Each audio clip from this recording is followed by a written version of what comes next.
So, I was waiting for Wish to release on Disney Plus because I intended it to be my first quick review on the channel, something I plan to do more of this year. But when I started watching it, I realized that in addition to having a lot to say about it as a film, I'd have even more to say with it being the first animated work I'm reviewing, as well as the first musical. So any hope of this being quick went out the door. While that means more writing and editing for me, I suppose it would have been a shame not to give extra attention to a movie celebrating 100 years of Disney, albeit in a way not many people liked.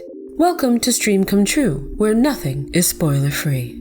So the film starts with narration, which I'm pretty sure I've said for every single film I've reviewed on the channel at this point, and it tells the story of a wish, the kind that drives us, defines who we are, and a man who so valued that wish that he searched for a way to protect it, even grant it for those who are worthy. He studied magic, became a sorcerer, and built a kingdom where people give their wish for safekeeping in hopes that he'll grant it one day. Now, already we have a problem because unless the narrator is a liar McDoodoo, this man believed there was nothing more important than a wish and understood how hard it was to make a wish come true. So he searched for the power to help, and once he obtained it, instead of granting wishes all the time, he only did it sometimes? How out of character for a character whose only character is that one. But the intro raised some questions. Why is he so invested in other people's wishes? What does it mean to protect someone's wish? How did he obtain a whole-ass island to build a kingdom on? And who cares that anyone is welcome there when only certain types will have their wishes granted anyway? It's like saying everyone is welcome in my restaurant, but only some of you can eat. I expect an answer to the first two. So the narrator turns out to be the main character, Asha, voiced by Ariana DeBose, who's relaying this story to her century-old grandpappy, Sabino, voiced by Victor Garber. Her cute animal sidekick, Valentino, is already irritating, it's too much too soon, so we'll move on, because a plot pusher bursts through the door to announce that King Magnifico, the aforementioned sorcerer voiced by Chris Pinesall, is holding a wish ceremony. Asha is surprised and says it can't be a coincidence that a wish ceremony is being held on her Peepaw's 100th. He's as old as Disney. Surely he'll be rewarded for it. And I'm a bit confused by that, because if she didn't know there was a wish ceremony, why was she fussing over her granddad's appearance while highlighting that no one is more worthy of having their wish granted than him after telling the story of how the wish granting started? That's an oddly specific thing to do for his birthday. They could have just had Asha know there was a wish ceremony and have that be why she was hyping her grandfather up, but fine. Off Asha goes to work as a tour guide for new arrivals, and it's here that we get our first song. I'll talk about the music later. For now, let's focus on the plot. After doing the Nosferatu, our sweet little Asha heads to the castle to flop around like a fish because she has an interview with the king to be his apprentice. We're introduced to her friends, and while they're meant to pay homage to the seven dwarves, I can't impress upon you how flat that reference fell, given how forgettable her friends were as individuals, or how empty it was to insist upon her having 7 of them just to make that reference, instead of having 1 or 2 we could spend more meaningful time with. And I know it's a cartoon, but if enough liquid comes out of your face to drench a cookie like this when you sneeze, you need to see a doctor, okay? Wish for medical attention. But the more egregious offense in this scene is the awkward exposition that went on so long, even they tried to shut the person up. Short Friend lays it out that the king's apprentice has the benefit of getting their wish granted, maybe even their family's wishes. So it's awfully convenient that Asha is interviewing for the position, considering that her grandschmoopy is 100 years old and still hasn't had his wish granted yet. Setting aside the fact that this information is delivered in the dreaded as you know format, it's played as a joke about her trying to cheat the system, and that was a missed opportunity. It would have been touching to have Asha state outright that she doesn't want to work as an apprentice, but if this will give her Dusty Bones' grandfather a chance to have his wish granted before he dies, she's willing to try. Instead, they chose expository humor that, for me, didn't land. I did like that they mentioned her friend Simon being more boring since he gave the king his wish, because it foreshadowed the thematic conflict of the film without being too obvious, but it failed to execute that concept well, and I'll explain why when I get to the end. For now, it's time for the interview. So Queen Amaya, voiced by Angelique Cabral, leads Asha up the stairs of inaudible dialogue to the king's library, and this is where one of my issues with the narration could have been addressed. To me, the best narration quickly sets the story up in a way that entices you to stick around for more, and children's storybooks are great at that because each page invites you to turn it. Every section feels like a segue into the next, or like something is about to be revealed. Wish's intro clearly drew inspiration from that, as did many of Disney's classics. It's literally presented like a storybook, but it's written like an info dump. It's like they thought we needed the backstory, so they spelled it out up front, and they did so as if Magnifico was the main character, which he's not. I think they should have started with the setting instead. Once upon a time, there was a kingdom tucked away on a beautiful island,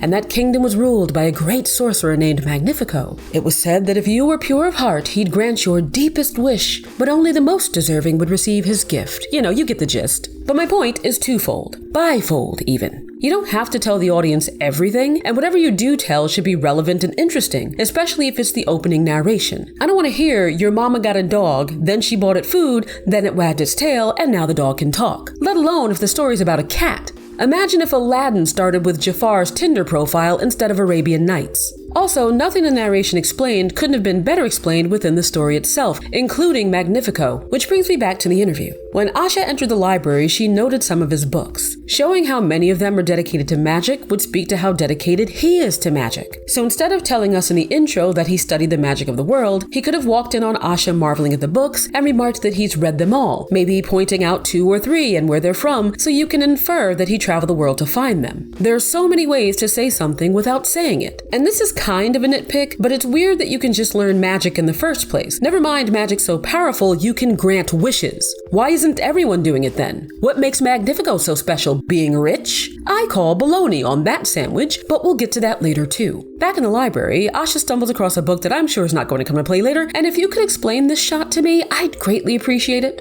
Is there something in the lower left corner of the case that I should be aware of? An invisible button she's about to press, perhaps? I know what they said she was doing. She was admiring the pattern, but that's not how it was directed. Also, I like that when Asha stood in front of the mirrored wall, she had one reflection, but when Magnifico stood in front of it, he had 2. Looks like someone understands how to show and not tell, but they don't understand how to hide their baloney. I saw that shoe fly off her foot. Where did it go? So I like the interview scene. Their conversation was quirky and natural, but we learned that Asha's father is dead because of course he is. Dead parents are a staple in Disney's pantry. I think I remember your father. Really? He was a philosopher, wasn't he?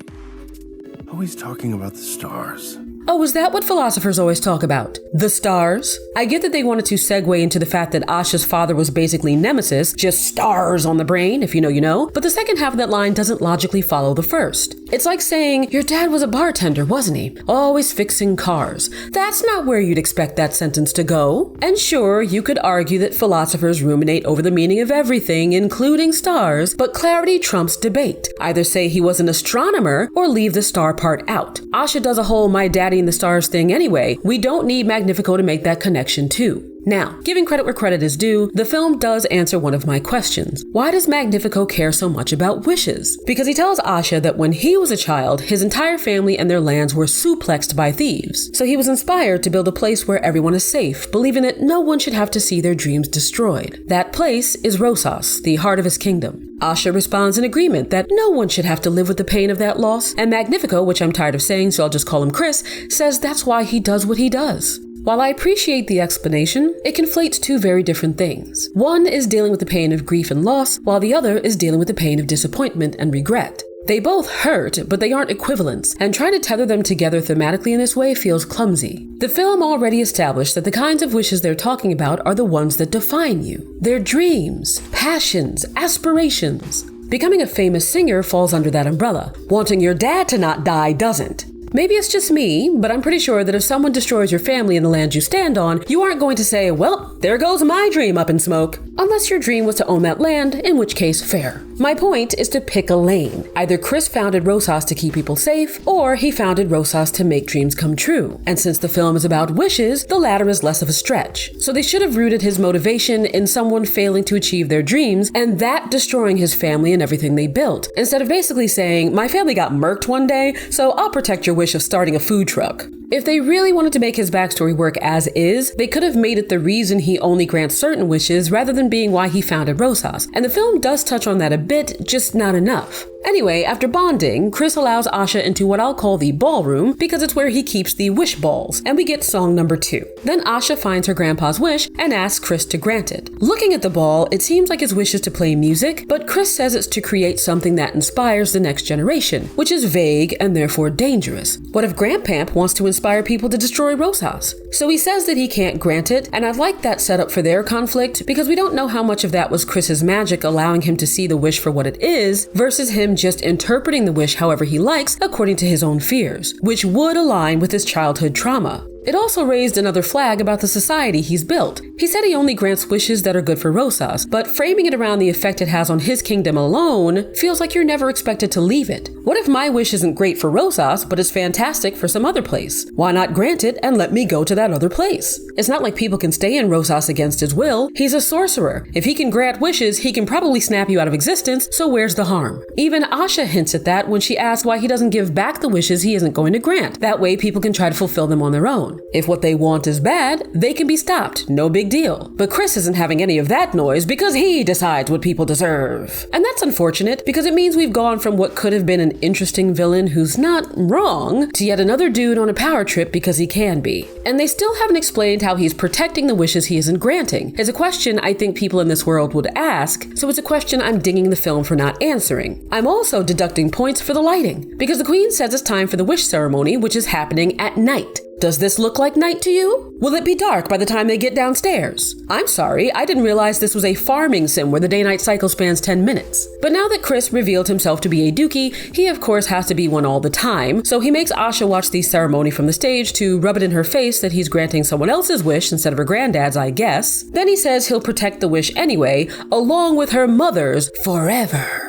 It was blatantly ominous, so I'm glad the Queen was like, the fuck? Because she was sitting right there when he said it, and I hate when villains say evil things inches away from a side character who doesn't notice simply because the writers don't want them to. So Asha tells Grandpa Sabino and this person, who I think is her mother Sakina, I completely blacked out on the conversation they had, but she tells them that Chris is never going to grant Sabino's wish and tries to tell Sabino what his wish is. Since the rule is that when you give up your wish, you forget it, removing the burden of not achieving it from your heart or some such nonsense that doesn't hold water anyway. Because while they do forget their wish, they don't forget that they had one, so they spend just as much time worrying if it'll be granted or not as they would have spent worrying about fulfilling it. Nevertheless, Sabino doesn't want to know his wish because he doesn't want to be saddened by the fact that it'll never come true, even though he's already sad it'll never come true. So he's all, and Asha's all, I didn't mean to, and she sprints out of the house to have a cry and sing the third song of the film, where she wishes for the people of Rosas to have something better than this.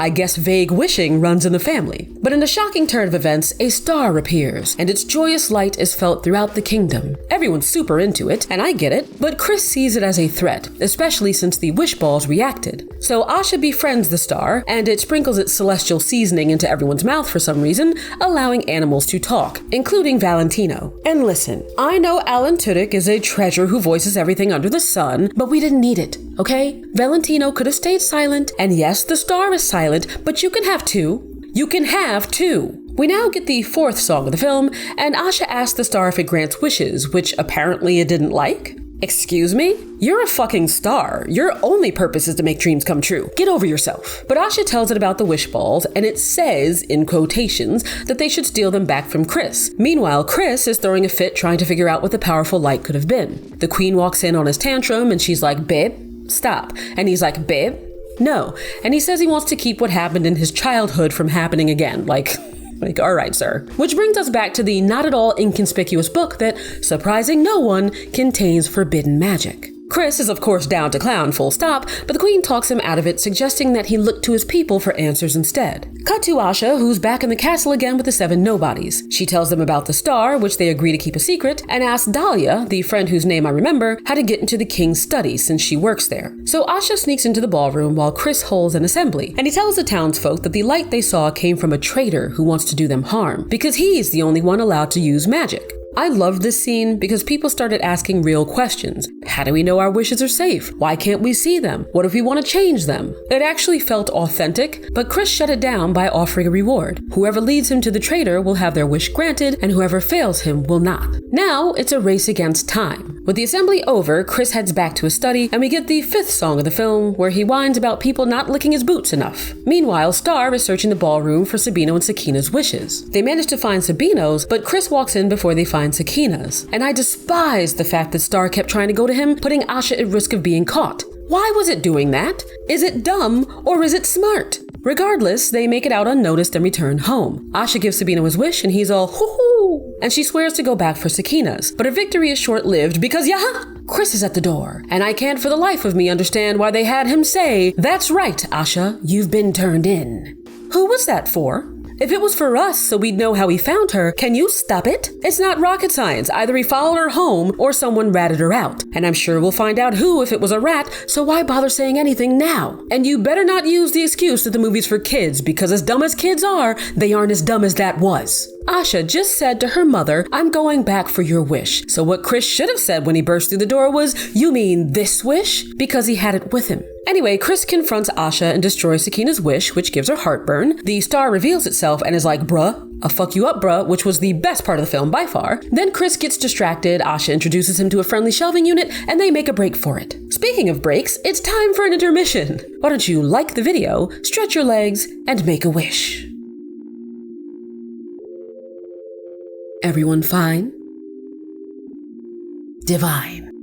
After their daring escape, Floppy, Cuddles, and Pentagram head to an island, but they realize that running away won't end this. So after safely depositing Sab and Sack on a boat, they turn back to stop Chris, who returned to the castle because that shelf was just too much for him. And this scene was weird because he's crafting a staff to subdue the star, and it requires power from the innocent hearts of 3. His words, not mine. So he grabs 3 wish balls, and they're sentient now? What is that about? I know Asha said the wish ball seemed alive when she first saw them, but they weren't reacting to anything. They were just balls replaying the image of each person's wish. Even during Chris's villain song, when there was a flicker of one of the wishes acknowledging him, it seemed like a creative choice for that number, not like an actual thing happening in the world. Now, it's like there are little people in the balls, and when Chris destroys them, the people they came from feel like they lost a loved one, but it's really just the best part of themselves. I don't know. Maybe it was a Disney reference I don't get. It just seemed bizarre. But Chris makes the staff and goes full moo-ha-ha, and the queen is disturbed by what he's done. He threatens her, asking if she's siding with the traitor, and as hit or miss as the writing has been, I think this was a hit, because the queen is obviously choosing her words carefully. I'd never side with the traitor to Rosas. Rosas is the most important thing. Good for you. You make that point without making it. Now off we go to another assembly, and maybe my exhaustion at seeing that there's still 40 minutes left is weakening my suspension of disbelief, but how is Asha not immediately spotted with the star at night? It's a floating blob of yellow light. Every time it pops out, folks should turn around and say, aye?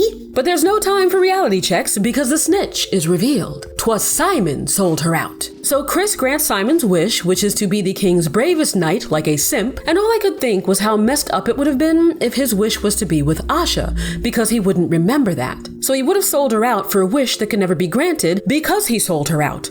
Or it could still be granted, which would make this a very dark film. Either way, upon granting Simon's wish, Chris possesses him with forbidden magic, causing him to rat out all of his friends who are now on the run. Asha meets up with them again at the hideout, where we get the 6th TH song of the film, and they come up with a plan to fight back, along with the queen, who simply had it with her trifling man. Now the plan is simple. Asha lures Chris into the forest, while Cool and the gang makes off with the wishes. Easy peasy, dopey sneezy. And all goes well until it's revealed that Simple Simon is a decoy. The real Chris is still back at the castle. He captures Star and the wishes, does some shadow jutsu, smacks Asha when she arrives, and it's here that we get the last song of the film. Now I'll leave the ending to you. There's nothing specific about it that I want to critique. I'd rather move on to my thoughts on the music and the animation. And if you're annoyed that I'm not telling you how it ends, I'd like to direct your attention to the tagline of this channel. It doesn't mean I'm here to spoil things. It means I expect you to have already watched what I'm reviewing to avoid spoilers. So if I talk about something you didn't want to know, that's your fault. And if I don't talk about something you did want to know, that's also your fault. Wish for accountability. Now let's get into the music, and I'll go song by song, explaining as briefly as I can, which won't be brief at all, what I do and don't like before getting into my final thoughts on the film.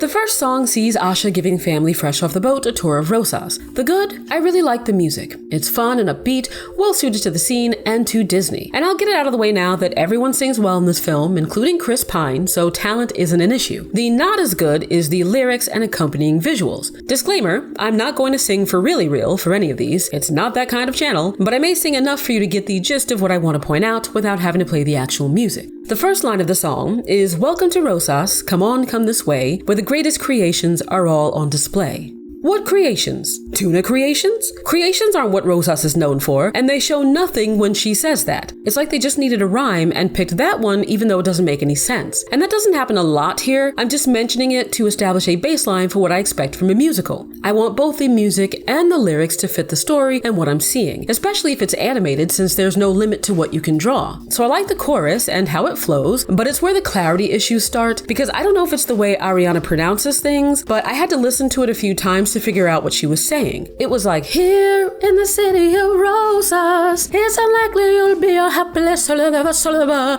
And I don't like when I can't understand what's being said in a musical because the songs relay information about the world. That's not my main issue with this song though, because my ears eventually caught on. It was a second verse forward. I felt like they prioritized exposition over musicality, so it sounded worse to me. Oh, hey, did I mention when you turn 18, you get to give your wish at a ceremony, and he keeps him safe every wish he acquires, and once a month they grant someone's greatest desire. Which again sounds scheduled since it's monthly, so Asha could have just known about the ceremony, but whatever. I already grieved at that funeral, won't bring it up again. But it reminds me of when I sing about what I'm doing because it's accurate, but it doesn't necessarily make a good song. I'm making an omelet and here comes the cheese, now the eggs and the bacon and juice if you please. It can be cute at first, but if you keep going, it's like, I get it. You're making breakfast, stop. So I don't know, it just felt a bit less creative for the sake of getting information out. And I laughed when they said, does it hurt? Do you cry? Because I pictured Asha saying, no, but you'll regret it until you die.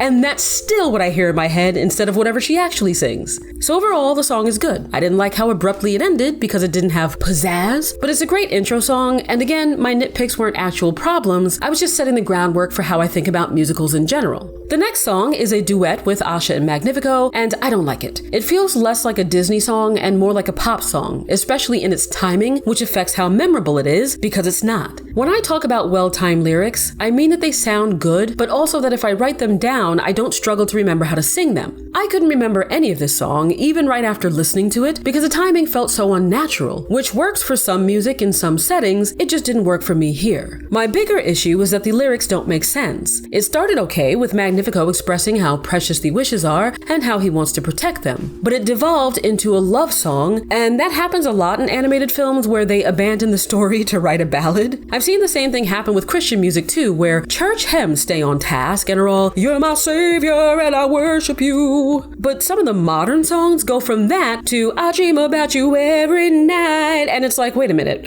are you dating Jesus? So it's a pretty song that I'm sure singers would kill in a cover, like how Peabo Bryson elevated A Whole New World, and I love that song already. He and Regina Belle just kicked it up a notch. I just didn't like this song for this film. Disney songs should be simple, catchy, relevant, and easy to sing, all of which contributes to memorability. It's, oh, I just can't wait to be king, not,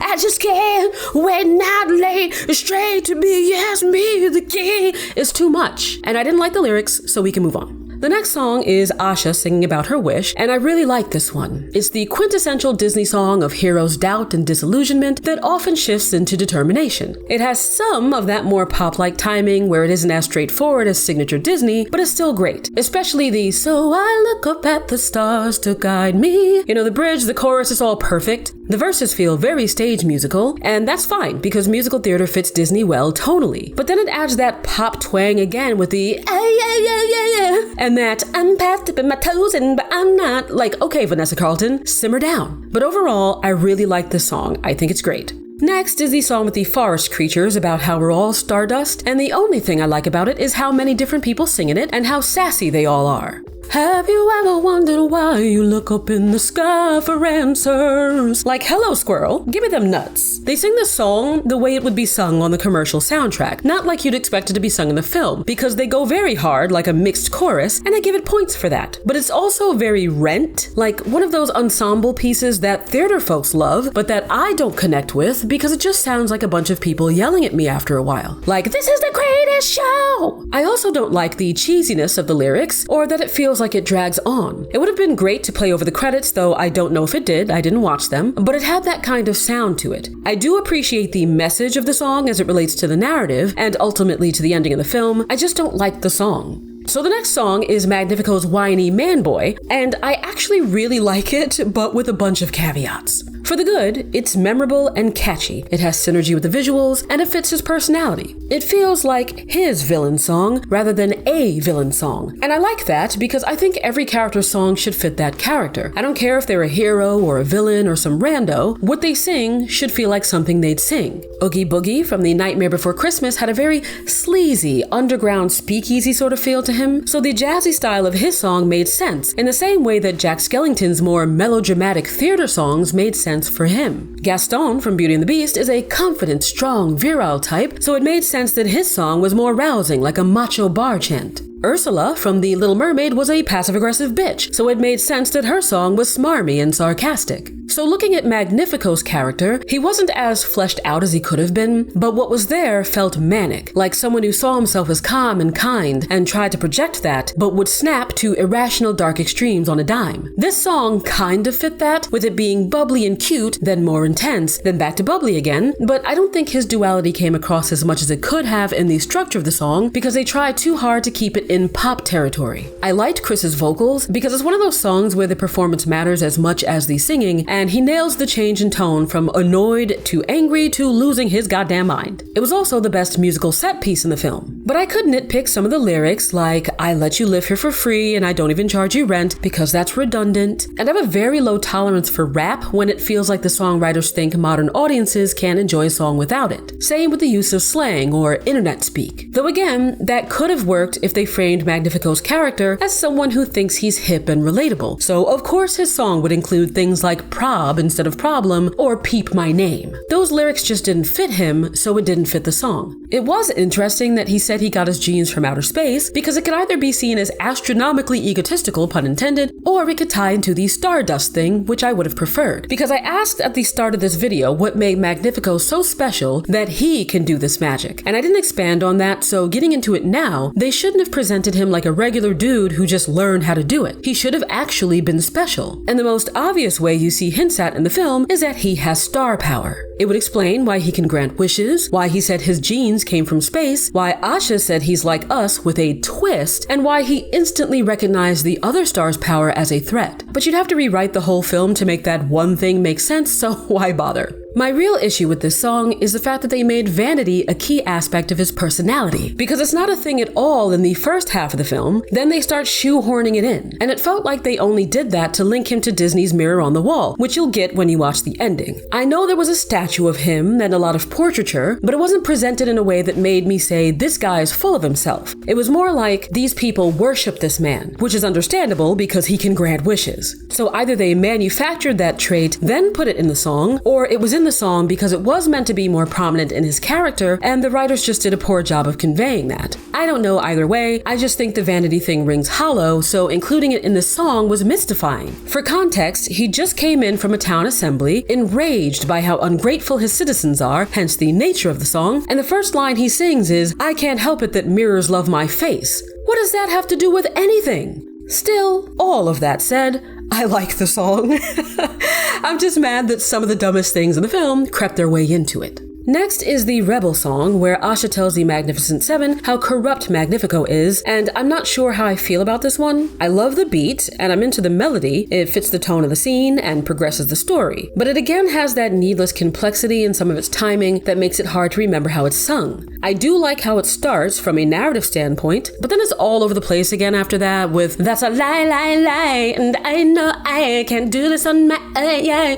You know, again, it's too much, but I will say that I think the attitude and emotion sells it, and I do like the chant-like repetition. But the best part of this song was the Queen walking in at what felt like the climax, then resuming. That was perfection. So I'm on the fence. This is either in my top 3 songs of the film or my bottom 2. And the last song is just a reprise of the Wish song, which is fine. We don't need to talk about it. So overall, will I look back on Wish's music with the same fondness as Disney classics? No. But to be fair to Wish, I only remember 1 or 2 songs from most modern Disney flicks anyway. In part because they keep trying to make music that sounds like it'd be on the radio instead of in the most magical place on earth. I did appreciate the music composition of the film apart from the songs because there were a lot of elements that harken back to the classics in a way that was sweet and nostalgic. I don't know if they used musical bits from the classics, I don't pay that much attention to the music, but it was noticeable that the film wasn't scored in a modern way. Also, the post-credit scene where a character played When You Wish Upon a Star kinda got me. I'm not a Disney adult by any means, but I am an adult who loves Disney. I just want it to live up to itself again. Finally, before I wrap things up, a few things about the animation. As far as the art style is concerned, I know a lot of people thought it was ugly. I disagree. I thought it was fine. What fell short for me were the environments.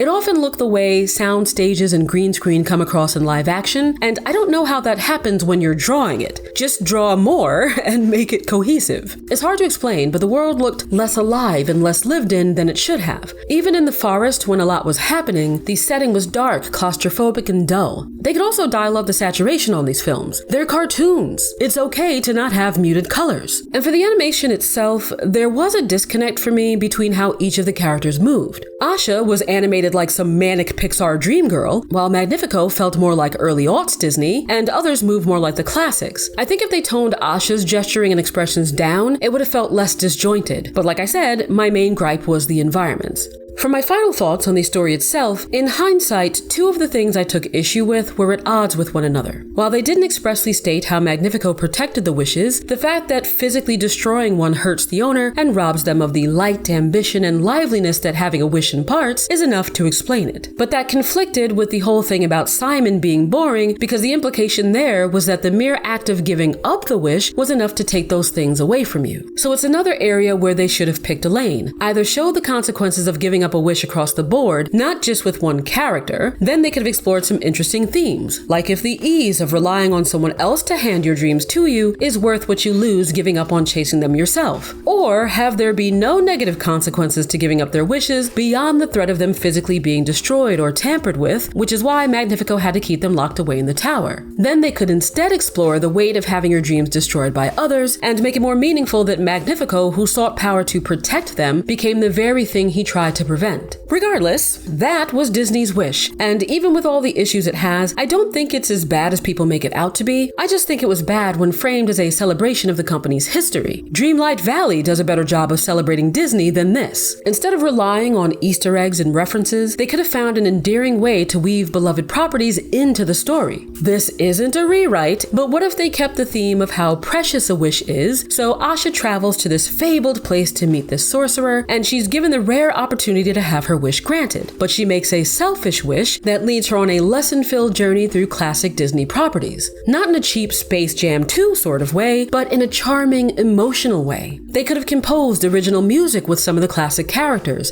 and featured select bits of our favorite songs to evoke that nostalgia. Imagine if Asha reached the end of her journey, the last obstacle she had to face, and we didn't know what it was or where she was until we heard the creeping motif. She slowly turned, her gaze traveled upward, and it was the knight on Bald Mountain from Fantasia. So she has to fight her way up with the help of the classic characters she befriended along the way, and maybe a character we haven't seen yet but that everyone loves comes in clutch at the end. I don't know. My point is that while Wish wasn't the worst thing I've ever seen by any measure, it didn't feel like a celebration of 100 years of Disney. It just felt like a movie that happened to come out after 100 years. But as always, my goal at Stream Come True is to share my passion for storytelling and encourage you to dive into all of the amazing and not so amazing content streaming near you. So if you want to watch Disney's Wish, the links are in the box. Thanks so much for watching, subscribe on your way out, and good night, streamers.